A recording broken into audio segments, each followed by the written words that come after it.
எழுத்து சொற்களை அறிவோம். இன்றைக்கு 3 ஓர் எழுத்து சொற்கள் பார்ப்போம். பாருங்க, என்ன மாதிரி இருக்கு உங்களுக்கு? பசு.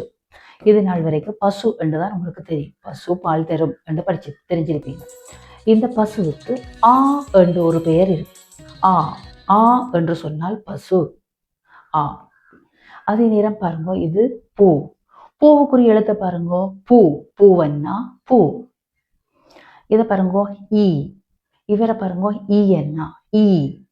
ஈ ஈ பூ பூ ஆ ஆ.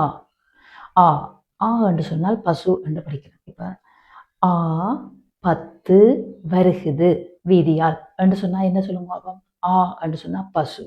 பசுவில 10 வருகுது என்று உங்களுக்கு சாதாரண பேச்சு மொழியில தெரியும், சொல்லுவோம். இதே நேரம் அம்மா நீங்க ரோட்ல உங்களுக்கு வீதியில கூட்டிட்டு போயிருக்கல, உங்களை இந்த பக்கத்துக்கு நீங்க அந்த வீதியோரமான பக்கத்துக்கு போக ஆசைப்படுவீங்க. ஆனா அம்மா என்ன செய்வா? அந்த பக்கத்துக்கு கூட்டிடுவா. இங்களவா வாகனங்கள் போகுது, ஆபத்து வரும் கவனம், அங்கால சொல்லி அங்கால உங்களை நகர்த்துவாங்க. அப்ப அந்த ஆபத்து வேறு, அதான் ஆபத்து. இது ஆ 10. அப்ப நீங்க சின்ன குழந்தை இருந்தாலும் விவரமா சொல்லணும். இப்ப தண்ணி தாகத்தால ஆ 10 வருகின்றன, என்ன செய்வீங்க கேட்டா அதுக்கு தண்ணி வைப்போம். இதுக்கு பசு 10 வார மாதிரி நீங்க அதை விளங்கி கொண்டு சொல்லிக் கொடுக்கணும் பிள்ளை. சரியோ? நீங்க சின்ன குழந்தைகளுக்கு புதிர்கள் இதுகள் அதிகமா விருப்பம், ஜோக்குகள் விருப்பம். அதனாலதான் உங்களுக்கு இந்த முதலாவதுலேயே உங்களுக்கு அது ஒரு ஜோக்கா சொல்லி தந்தேன். ஆ 10 எது?